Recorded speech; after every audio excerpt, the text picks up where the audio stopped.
Y vamos a ver en primer lugar que el capítulo 1 de Efesios es uno de los capítulos más profundos teológicamente que se encuentran en el Nuevo Testamento, porque se declara en los primeros versículos del capítulo 1 todas las bendiciones que Dios nos ha otorgado mediante la muerte de su Hijo Jesucristo.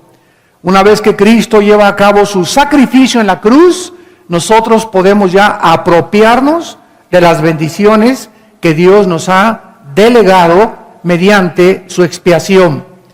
Y ahora es de suma importancia para el apóstol Pablo que esta iglesia de Éfeso pudiera comenzar a entender que una vez que tú ya sabes que eres hijo e hija de Dios y que tenemos abundantes bendiciones, lo más importante de nuestra vida cristiana es conocer a Dios.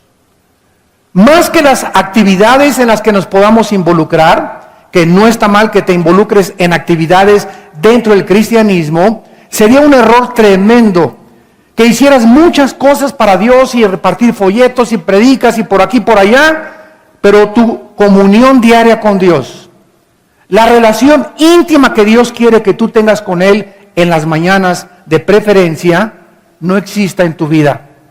Porque esto es lo que Dios anhela, que le conozcamos de una manera íntima. Y este es el tema de la oración que hace Pablo y del tema que vamos a desarrollar. Es absolutamente esencial, insisto, en que todos los creyentes crezcamos más y más en el conocimiento de Dios. Porque si tú no llegas a conocer a Dios de una forma íntima, sobre todo en esta época que estamos atravesando de confusión, de crisis económicas, tsunamis, terremotos, problemas en la familia, una depravación y una inmoralidad jamás vista, no vas a entender por qué están pasando estas cosas en el mundo, ni vas a tener respuestas para tus hijos, para tus amigos, ni para tus vecinos. Entonces es importantísimo que nosotros podamos aferrarnos al conocimiento de Dios mediante las Escrituras. En el Antiguo Testamento dice Oseas 4:6, mi pueblo pereció porque no tuvo conocimiento. Y esta palabra conocimiento que se usa ahí en Oseas 4:6 es la palabra yada, que significa el conocimiento íntimo que debemos de tener con Dios. Yo puedo decir, yo conozco al rey Juan Carlos de España. ¿Cómo que lo conoces? Sí, lo conozco, lo he visto en la televisión, lo he visto en las revistas, ¿verdad? Es un conocimiento que tengo solamente superficial del rey Juan Carlos de España. Y otras personas pueden decir, no, yo lo conozco de una forma personal. Yo fui invitado a su rancho ahí en España y lo saludé al rey Juan Carlos de España y él me saludó, etcétera, etcétera, y lo vi como era. Pero ¿quién puede decir, yo conozco al rey de manera íntima? Solamente su esposa. Porque es la que convive con él las 24 horas del día. Y así hay mucha gente que dice, yo conozco a Cristo, yo sé que murió en la cruz, que su madre fue la Virgen María, que nació en Belén, etcétera, etcétera. Hay otras personas que dicen, no, pero yo lo conozco porque ya lo invité a mi vida, como mi Señor y mi Salvador. Pero hay otras personas que dicen, yo no solamente lo conozco como mi Señor y Salvador, sino que lo conozco de manera íntima, porque diario tengo comunión con Él. ¿A qué categoría de conocimiento perteneces tú? Muy bien, vamos a ver en primer lugar, que para que podamos conocer a Dios de manera íntima, existen algunas condiciones muy importantes de carácter moral y de carácter espiritual, y las encontramos en el versículo 15 y 16. Por esta causa, también yo, habiendo oído de vuestra fe en el Señor Jesús y de vuestro amor para con todos los santos, vemos nosotros que la base y el fundamento para conocer a Dios de manera íntima es la fe y el amor. ¿Qué significa esto?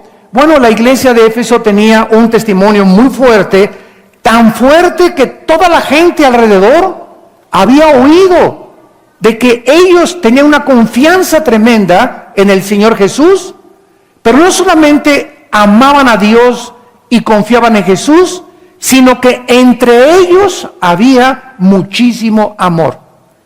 Y cuando estamos hablando de amor entre nosotros, estamos hablando de soportarnos unos a otros, de aguantarnos unos a otros, de tolerarnos unos a otros, porque dentro del amor existe el amor de Dios, el sacrificio personal. ¿Cuántos de ustedes van a la iglesia y dicen, pues, ay, yo no quiero ni ganas de ir a la iglesia porque se siente enfrente de mí Doña Chole, con una cara de pozole que no puede con ella? Y tiene una cara amargada y hay otro que no me saluda, etcétera, etcétera. Y cuando tú llegas a la iglesia, quieres que todo el mundo te salude y que todo el mundo esté contento, y eso anhelamos todos, ¿verdad? Pero desgraciadamente no has entendido, por no conocer a Dios de manera íntima, que uno de los gimnasios de Dios es la iglesia. A la iglesia vienes a ejercitarte en la fe y en el amor, en confiar en que Dios te va a poner a la gente que necesitas para edificar tu vida y aquellos que vas a tener que aguantar y tolerar. Porque si tú llegas a la iglesia y hay alguna persona que no saludas porque no te saluda, ¿no hacen eso también los gentiles? Entonces tú vienes a la iglesia no solamente a que todo el mundo te trate, siéntese aquí, ¿cómo está? Y es que nadie me ama. Vienes a la iglesia a tú darle amor a los demás. Entonces no esperes recibir, quítate ese ego de que yo voy para que te tengan misericordia, para que oren por mí, para que me amen. Tú vienes a la iglesia a buscar a quién amar, porque es más bienaventurado dar que recibir. Entonces comenzamos a ajustar nuestra mente y ya nuestro ego comienza a morir, porque comenzamos ya no a buscar que nos den, sino nosotros dar a los demás. De tal manera amó Dios al mundo que dio. ¿En qué se manifestó el amor de Dios? En dar. Entonces ese es el amor que Dios quiere que nosotros tengamos para poderlo conocerlo. Porque si tú no conoces a tu hermano, ni amas a tu hermano que vive cerca de ti, ¿cómo quieres conocer a Dios a quien no has visto? Pablo escuchó entonces de este amor de los efesios y de su fe. Entonces, para conocer a Dios es esencial creer en Él, la fe en Cristo, porque sin fe es imposible poder verdaderamente, imposible agradar a Dios y amar a nuestro prójimo como a nosotros mismos. ¿Cuál es el primer gimnasio de Dios? El hogar. En la casa es el primer gimnasio de Dios. Y el segundo gimnasio de Dios es la iglesia. Ahí es donde nos entrenamos y donde hacemos ejercicio para desarrollar nuestra musculatura espiritual. Realmente este testimonio de Pablo es lo que lo motiva para escribirles esta carta. Él sabía que la vida del cristiano no es una vida estática ni mediocre, sino que va en continuo crecimiento, como dice 2 de Pedro 3:18. Crezcan en la gracia y en el conocimiento de nuestro Señor Jesucristo. Tenemos que crecer en gracia, es verdad, porque la gracia es la que nos facilita y nos capacita para hacer su voluntad, pero si tú creces en la pura gracia y no creces en el conocimiento, o viceversa, conoces mucho de la Biblia y mucha teología y no has crecido en la gracia, te conviertes en un monstruo. Entonces tenemos que crecer de una forma equilibrada, tanto en la gracia como en el conocimiento de Dios, porque si no, nuestro crecimiento es, repito, anormal. Muy bien, vamos pues a introducirnos ahora en el versículo 17 en adelante para comenzar a comprender la necesidad de crecer en el conocimiento de Dios. En el capítulo 4 de Efesios, ahí mismo en el mismo libro, versículo 15 al 16, vemos esta insistencia del apóstol Pablo acerca del crecimiento de Dios. Dice Efesios 4, 15 y 16, sino que siguiendo la verdad en amor, crezcamos en todo en aquel que es la cabeza, esto es Cristo. Vean ustedes, ¿quién es la verdad? ¿Perdón? Entonces, dice la Biblia que debemos de seguir a Cristo amando. Debemos de seguir la verdad, que Cristo es la verdad, amando. Seguir la verdad en amor. ¿Qué significa esto? Ok, yo te sigo, Señor Jesús, pero al mismo tiempo no me desconecto de mis hermanos. Porque el primer mandamiento es amarás a Dios con todo tu corazón, y el segundo, a tu prójimo como a ti mismo. En estos dos mandamientos se resumen los 10 mandamientos del Antiguo Testamento. Entonces, debemos de nunca desconectarnos, el decir, yo sigo a Cristo y oro y ayuno y me hinco y hago sacrificios, etcétera, etcétera, pero no podemos jamás desconectarnos del amor de nuestros hermanos. Porque siempre que estamos siguiendo a Jesús, Dios nos comienza a preguntar, ¿a cuántos de tus hermanos verdaderamente amas sacrificialmente? ¿Por cuántos te estás sacrificando para que sea verdaderamente seguir la verdad en amor? Ahora noten ustedes que dice el versículo 15, crezcamos. En otras palabras, no se puede crecer sin seguir a Cristo ni amar a los hermanos. ¿Qué es lo que nos da el crecimiento? No solamente el puro conocimiento de la Biblia. Repito, tú puedes ir a un seminario y darte un doctorado en teología, una licenciatura en teología, una maestría en teología. Yo conozco muchos pastores en Estados Unidos que tienen 3 o 4 diplomados y maestrías y doctorados en teología y sin embargo tienen cara de coyotes. No puedes ni siquiera acercarte a ellos. En sus propias casas, de verdad, su propia esposa, cómo la tratan. Pero tienen, ¿verdad? Tienen muchísimo conocimiento, pero ellos han desconectado el conocimiento y su teología del amor. Y el amor cubrirá multitud de faltas. Dice a continuación, de quien todo el cuerpo, bien concertado y unido entre sí por las coyunturas que se ayudan mutuamente, o sea, somos nosotros un cuerpo en Cristo, todos cristianos. La iglesia no es el edificio, ni el título presbiteriano, bautista, vida nueva para el mundo, apostólico, nazareno, ¿verdad? Esos son los títulos que nosotros le hemos puesto a la botella. Cuando Cristo no venga, no va a haber que si tú traes aquí presbiteriano, bautista, vida nueva para el mundo, a Cristo le interesa el interior de la botella, tu esencia, tu carácter. Y lo que los cristianos somos es el conjunto de personas que formamos el cuerpo de Jesucristo. Nos podemos reunir en el Ajusco, nos podemos reunir en VIPs, nos podemos reunir en un salón de un hotel, pero la iglesia no es el edificio ni la denominación, sino las personas.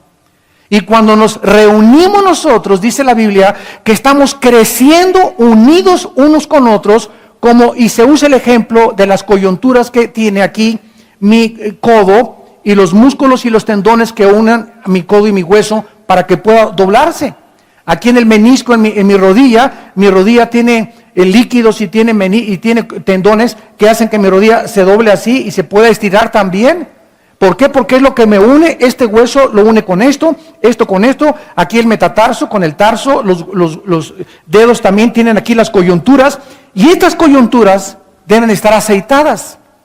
Porque cuando una coyuntura se descoyunta, es porque entonces sobreviene un caos en el sistema óseo. Y cuando un hermano está en pleito con otro hermano, dentro de la misma iglesia, dentro de la misma reunión, y un hermano no le habla al otro hermano, inmediatamente se detiene tu crecimiento. Se detiene tu crecimiento. Tú puedes ir viniendo a estudiar la Biblia, y estudiar la Biblia, pero si tú dejas de amar y de perdonar, 70 veces 7 se detiene tu crecimiento. Regresamos al capítulo 1 y dice la Biblia entonces de qué forma Dios está interesado en no divorciarnos de los hermanos cuando seguimos a Jesucristo. Y Pablo en el capítulo 1 dice en primer lugar, antes de introducirnos al conocimiento, para que el Dios de nuestro Señor Jesucristo, versículo 17, capítulo 1, el Padre de gloria os dé. En primer lugar, Pablo está hablando no de los millones de dioses que tenían los romanos, ni los griegos, sino que está hablando de alguien que no solamente es nuestro Dios, sino que también ese Dios que mandó a Cristo se convirtió en el momento que recibí a su Hijo en mi Padre. ¿Y saben lo que significa la palabra Padre? Pater, en el original griego, significa autor, originador, de donde viene algo o donde surge algo. Mis hijos, ¿verdad? Me dicen papá porque yo me junté, ¿verdad? Con una mujer y la mujer y yo formamos ese cigote que se formó después en un feto, después tuvo lugar el bebé y ya crecían los hijos y nos llaman padre o nos llaman mamá. ¿Por qué? Porque somos las personas o el origen o los autores de que ellos hayan podido venir a este mundo. Entonces, cuando nosotros nacimos de nuevo, Dios es nuestro Padre Celestial porque Él nos hizo nacer en el Espíritu. Y estamos en un nuevo nacimiento espiritual. Entonces, Dios se le llama nuestro Padre, ¿y Padre de quién? Y aquí lo dice, de nuestro Señor Jesucristo, el Dios a quien el Señor Jesús dijo que le había enviado, es a quien Jesús adoraba continuamente. Vean, por ejemplo, en el Evangelio de Juan, capítulo 5. Juan capítulo 5, la forma como Jesús se expresaba de su Padre. Dice el Juan 5, versículo 37 al 38. También el Padre que me envió, ¿quién lo envió a Jesús? Él no dijo que apareció así de repente, sino que habló siempre de Dios como su Padre, como su originador, como el autor de todo lo que Él hacía en esta vida. El Padre que me envió ha dado testimonio de mí. Nunca habéis oído su voz, ni habéis visto su aspecto, ni tenéis su palabra morando en vosotros, porque a quien Él envió, ustedes no creen. ¿Qué se necesita para que Él more en nosotros? Y para que comencemos a conocerlo, creer en Él. De los millones de dioses, repito, que existen, mucha gente me ha dicho en muchos lados donde viajamos, es que Alá, el Dios de los musulmanes, es el mismo que se reveló como Alá a los musulmanes, al Jehová del cristianismo.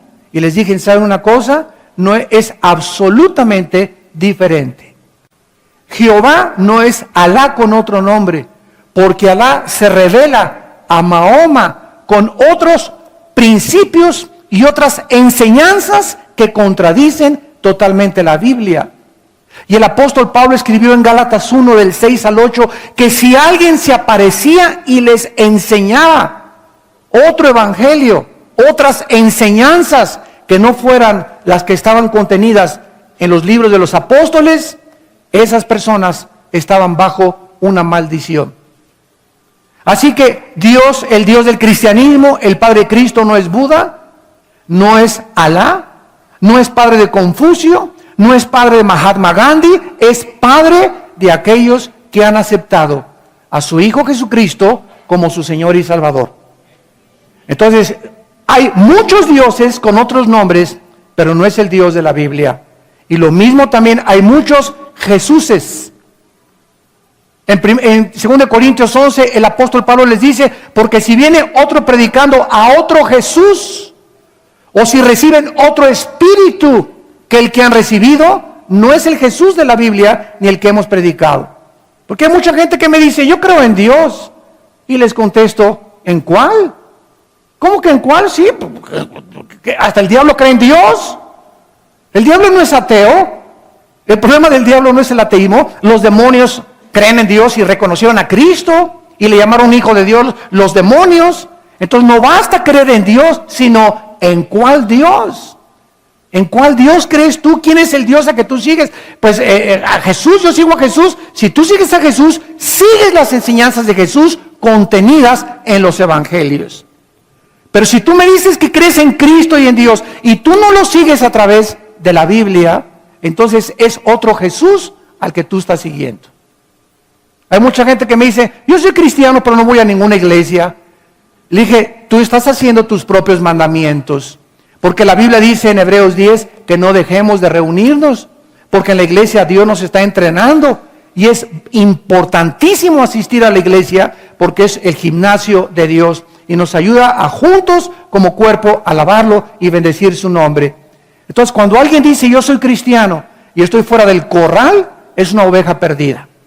Y cuídate porque hay muchos lobos que van a acabar desviándote. O yo soy cristiano y no necesito que nadie me enseñe. ¿Sabes una cosa? Dios puso apóstoles, profetas, evangelistas, pastores y maestros para edificar nuestro cuerpo. Entonces nadie es independiente y no hay llaneros solitarios en el cristianismo. Continuamos y dice Pablo más adelante en el versículo Efesios capítulo 1, y ahora después de que hemos entendido las bases del conocimiento, la fe y el amor, y de quién es al Dios que queremos conocer, el Padre de Jesucristo, ahora Pablo, de una forma muy profunda, misteriosa podríamos también llamarla, está orando a Dios por algo importantísimo que los cristianos debemos de tener para poder conocerlo íntimamente. Y se llama espíritu de sabiduría y de revelación. Pregunta, y esto es lógico, ¿qué acaso no todos los cristianos tenemos un espíritu de sabiduría y de revelación? La respuesta es no. Porque desde el momento que el apóstol Pablo está pidiéndole a Dios que les dé, es porque no lo tenía la iglesia de Éfeso. La iglesia de Éfeso estaba preparada por el amor y la fe que tenían en Cristo de recibir esto de Dios, pero ellos no lo sabían. ¿Por qué? Porque no estaba completada la Biblia. Entonces Pablo le pide a Dios diciéndole, Padre, he visto la fe y el amor de la familia Pérez. He visto la fe y el amor que mi hijo, Pancho, Pancholín, Pancholetas, te tiene. He visto, Señor, la fe y el amor de mi esposa, de mi esposo por ti. Oh Dios, yo te pido, en base de ese amor y de esa fe que ellos tienen y que tú conoces que otra gente tiene, que les des espíritu de sabiduría y de revelación en tu conocimiento, y Dios te va a contestar. Yo no le puedo pedir a Dios que le dé espíritu de sabiduría y revelación a un hijo mío que anda perdido. No le puedo pedir espíritu de revelación y de conocimiento a una persona que yo conozco que no tiene una relación con Cristo. Yo le pido espíritu de revelación y de conocimiento a las personas que el Espíritu Santo me dice, o tal vez que yo conozca, que deba orar por esas personas, sobre todo en el campo misionero. Yo le pido a Dios casi cada vez que me acuerdo, Padre, tenemos hermanos misioneros en Israel. Nuestro hermano Sarita, nuestro hermano Víctor Mojica, Señor, yo te pido que tú les des sabiduría y conocimiento en ti, Padre, porque yo sé que aman al Señor y están viviendo para Él. Por nuestros hermanos en Italia, Marcelo y Simona Rodríguez, Padre, bendice a nuestros hermanos en Denver, Colorado, etcétera, etcétera. ¿Por qué? Porque es lo que Dios nos dice que debemos hacer. Miren lo que dice en Efesios capítulo 6, versículo 8.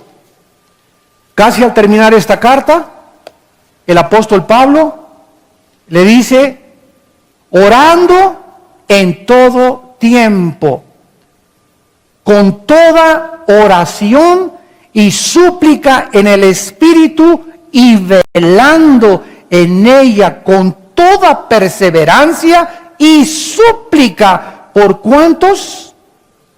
Por todos los santos. Dios anhela que nosotros estemos orando los unos por los otros. ¿Por cuántos? No levantes la mano. ¿Por cuántos oras tú diario?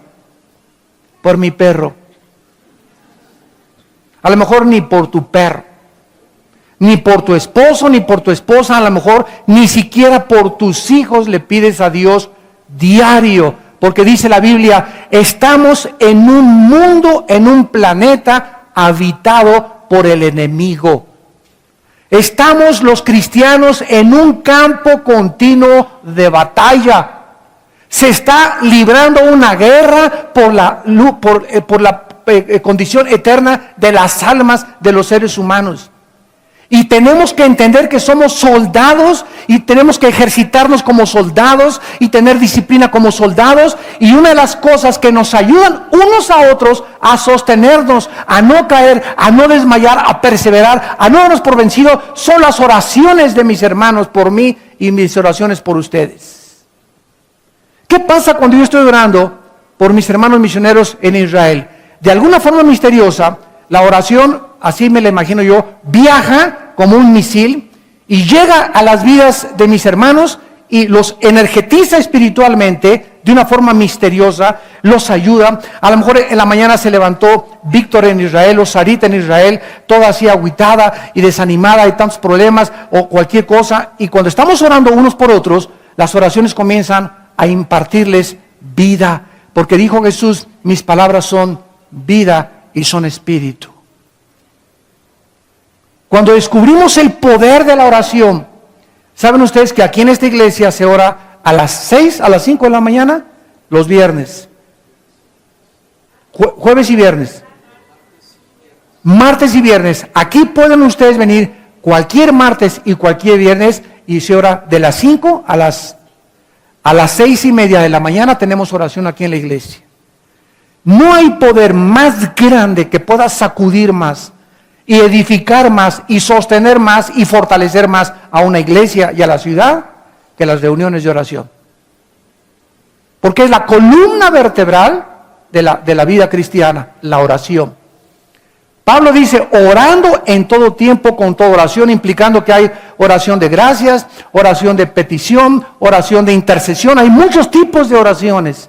Pero debemos continuamente, orando en el coche, en la mañana, comunión con el Señor. Hay muchos tipos de oraciones, pero es importante que tengamos ese espíritu de oración continuamente en nuestra vida, unos por otros. Nunca se olviden ustedes de orar por sus líderes, por nosotros los pastores, porque sus oraciones de ustedes nos sostienen a nosotros para que nosotros podamos seguir alimentándolos. Porque nosotros, dicen Hebreos, velamos por ustedes, por vuestras almas. Muy bien, veamos ahora entonces este espíritu de sabiduría, ¿qué es? Porque se mencionan 3 cosas fundamentales para crecer en el conocimiento de Dios, y la importancia la podemos ver en que Pablo oraba por estas cosas, por esta iglesia de Éfeso. La palabra sabiduría, Sofía en el griego, es la palabra Sofía en el griego, significa la capacidad espiritual. A los que la quieran apuntar, es una capacidad, es una habilidad que no se obtiene de los libros. No estamos hablando como Einstein, que fue un sabio matemático, y otras personas sabias de acuerdo al mundo. Estamos hablando de una sabiduría espiritual, que no viene de la escuela, no viene del seminario, viene directamente de Dios. Es una capacidad o habilidad espiritual otorgada desde luego por el Espíritu Santo para saber aplicar el conocimiento espiritual. Voy a explicarlo. Es la capacidad o la habilidad otorgada o infundida por el Espíritu de Dios para que sepamos cómo aplicar el conocimiento espiritual. Se los voy a explicar. Dios nos dice a los esposos, amen a vuestra esposa como Cristo amó a la iglesia. En otras palabras, sacrificialmente. Cuando Dios ve, o sea, el conocimiento lo tenemos todos los cristianos. Todos sabemos que debemos amar a la esposa como Cristo amó a la iglesia. Lo sabes intelectualmente. Pero cuando lo practicas, cuando el conocimiento lo llevas a la práctica, entonces te comienzas a volver sabio. No es hasta que Dios ve que practicamos lo que conocemos, que es cuando nos comenzamos a volver sabios. Dice la Biblia que en el momento en el que Pancho y Pancha, no Pancho con Jorge, sino cuando Pancho con Pancha se casan, el momento en que Pancho le dice a Pancha, sí, la acepto, le está diciendo a 2.300 millones de mujeres, no. Porque son las que existen en el mundo. Cuando tú le dices sí a alguien, le está diciendo a 2.300 millones de personas, no. A todas las 2.300 son. Y en ese momento Pancho se sale del mercado. Ya no tiene por qué andar ahí, capitoloteando, ¿verdad? Y coqueteando, etcétera, etcétera, porque ya no está en el mercado. Cuando la muchacha le dice sí a su esposo, le dice no a más de 3.000 millones de varones. Y nos salimos del mercado inmediatamente. Siempre cuando me encuentro personas nuevas que me dicen, ¡ay, que unas chavas que por allá! Les digo, yo ya me salí del mercado. Ya no estoy en el mercado. Ya no puedo ver más que un solo menú. ¿Verdad, mi amorcito? Más me vale. Y en ese momento es cuando nosotros, cuando comenzamos a practicar verdaderamente, cuando Dios ve que nosotros de veras le amamos y lo obedecemos, porque el practicar es obediencia, es cuando comenzamos a recibir la sabiduría. Dice en Proverbios 1:7, el principio de la sabiduría es el temor de Dios. ¿Por qué obedeces a Dios? Una muchacha sabe muy bien, las muchachas que están aquí adolescentes y los jóvenes aquí adolescentes lo saben muy bien, que no deben de dejarse manosear por su novio. Lo sabes muy bien. Porque dice en 1 Corintios 13, el amor no es indecoroso. No debes de llegar a caricias donde puedan llegar, ¿verdad? Después a problemas más graves. Comenzó con un besito y la mano alcanzó. Entonces, esa muchacha tiene el conocimiento y los muchachos saben que no deben de tocar a sus novias hasta que se casen. Si Dios ve que tú te comportas de esa manera con ella y que oras con ella y que leen la Biblia juntos y que no se están solamente acariciando y besándose, en ese momento, ¿por qué no te dejas acariciar y por qué no tocas a tu novia? Porque tienes temor de Dios. ¿Qué es el temor de Dios? La conciencia que Dios me está observando. Porque muchos de ustedes hacen cosas que no deberían hacer porque no tienen temor de Dios. Porque si tuvieran temor de Dios, muchos de ustedes no harían las cosas que hacen a escondidas. Haces lo que haces porque crees que nadie te ve. Y cuando tenemos temor de Dios es porque estamos conscientes que nadie me ve, pero Dios, las 24 horas del día, los caminos del hombre están delante de los ojos de Jehová. Vayamos a Proverbios capítulo 2. Proverbios capítulo 2. Y veamos en penúltimo lugar, de qué forma la Biblia nos muestra claramente el aspecto de la sabiduría.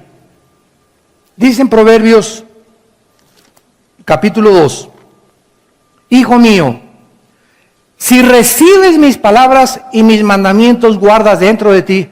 ¿A quién le está hablando Dios aquí? ¿Perdón? A sus hijos.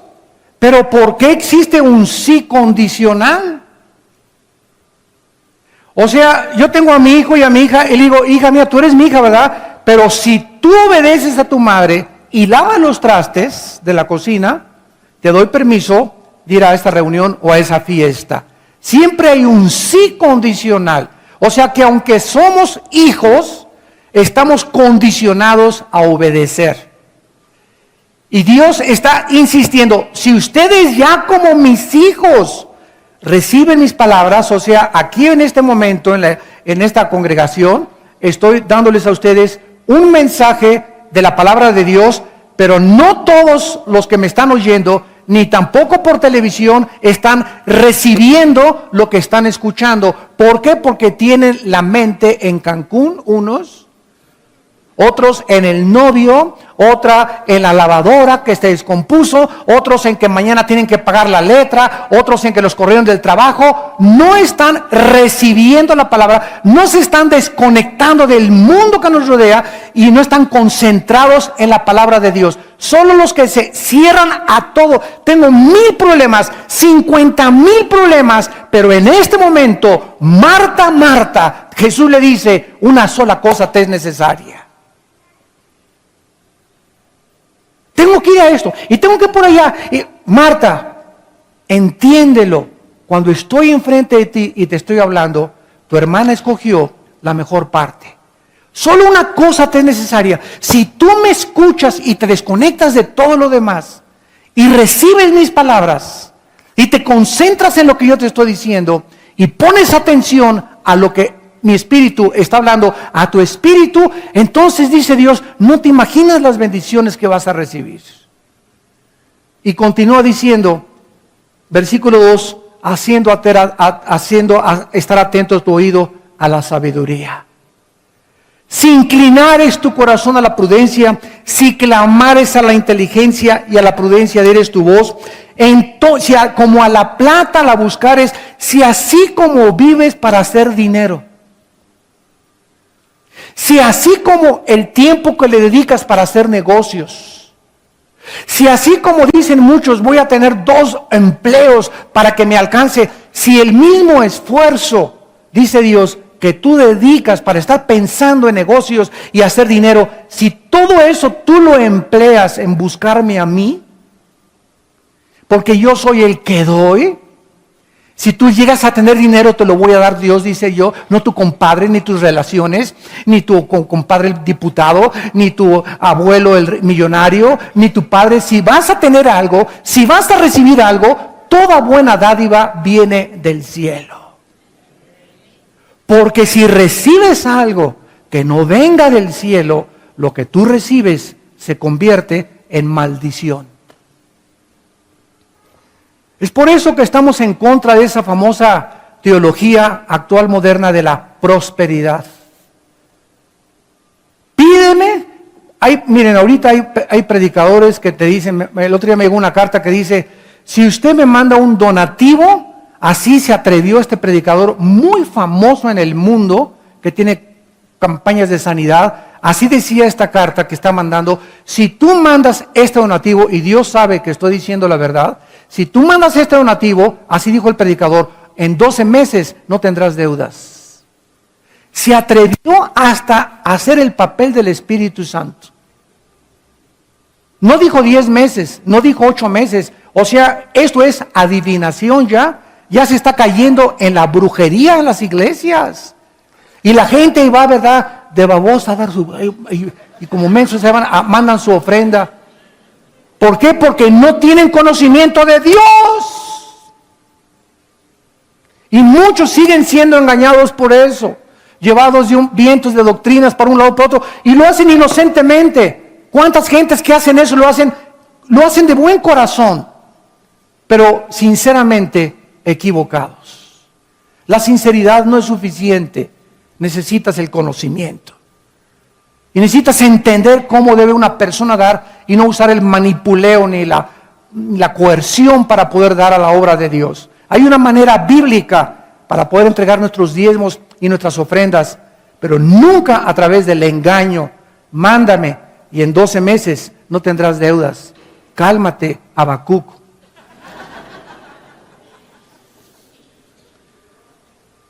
Dice el versículo 5, entonces, Proverbios 2, versículo 5, entonces, cuando recibas mis palabras, cuando pongas atención, cuando le des prioridad a mi palabra, entonces y no antes, vas a entender el temor de Dios y hallarás el conocimiento de Dios, porque Jehová da, no el seminario, no los libros, no la educación, es Dios el que da la sabiduría, y de su boca, o sea, de la Biblia, viene el conocimiento y la inteligencia. Y ustedes saben que la inteligencia es el apartarse del mal. El otro día estaba Marta estudiando unas raíces griegas y me impactó lo que significa en el original la palabra inteligencia, que se traduce muchas veces en la Biblia, en el Antiguo Testamento, B-Y-N, bin. ¿Sabe lo que significa la palabra inteligencia? Saber escoger. Es lo que significa la palabra inteligencia. En el latín, en el griego y en el hebreo, saber escoger. Y cuando vengo a la Biblia, descubro que el que escoge entre el bien y entre el mal, se le llama inteligente. O sea, la persona inteligente es la que sabe que esto debo escoger, esto no, esto es bueno, esto es malo. Es la persona que sabe que esto es malo y no lo escoge. ¿Por qué? Porque conoce a Dios. La persona que hace la decisión adecuada es la persona inteligente.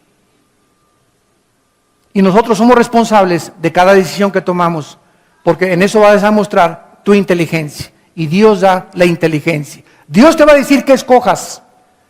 Padre, tengo a Pancho y tengo a Juan, que los dos quieren casarse conmigo, dice Lupita. ¿A cuál escojo? ¿A cuál vas a escoger? Escoge aquella muchacha en la que tú sabes que al escogerla, las consecuencias que vas a tomar al escogerla van a ser para tu beneficio y por toda la eternidad. Pero si ves que la otra anduvo ya con 10 antes que tú, y otra que se te ofrece anduvo nada más con 2 antes que tú, y una no es cristiana, y una es cristiana, ¿verdad? No seas como el buey que va al degolladero. Escoge aquella que tienes mucho más probabilidades de que tus consecuencias al casarte te vayan a beneficiar. Entonces, al escoger nosotros, demostramos cuánta inteligencia espiritual tenemos.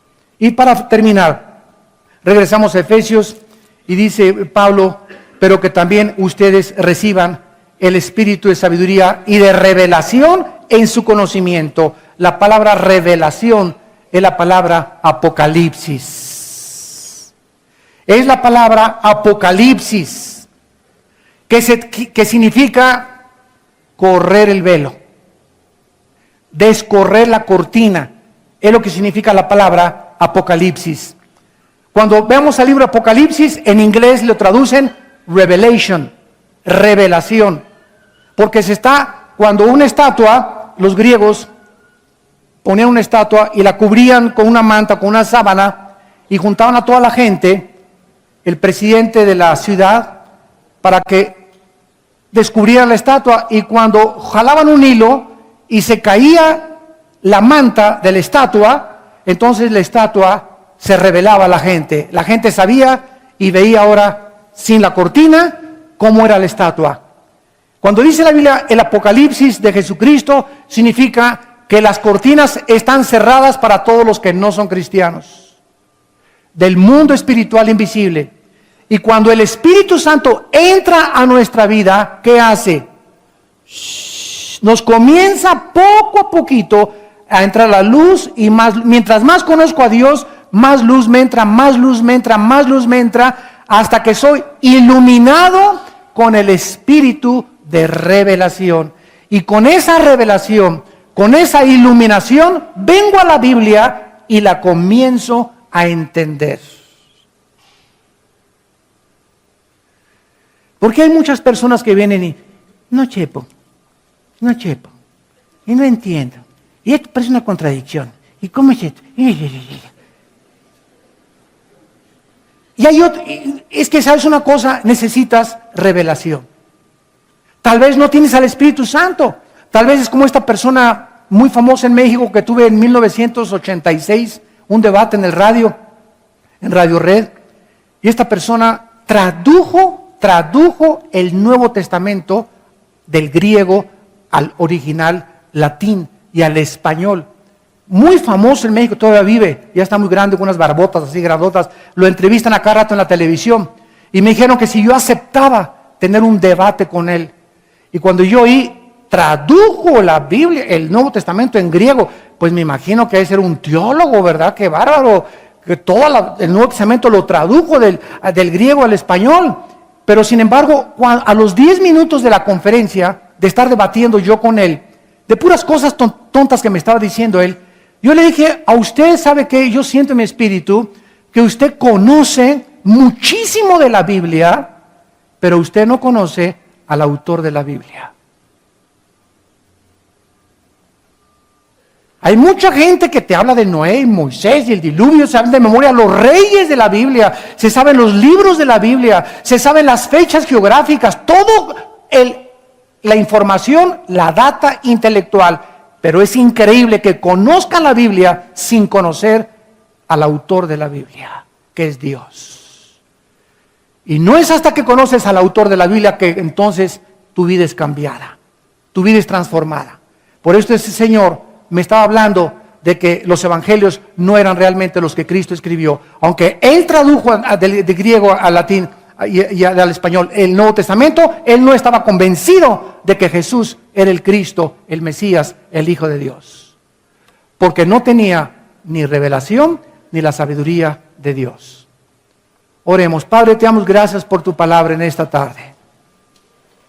Gracias, Señor, por todo lo que tú nos quieres enseñar y nos sigues enseñando.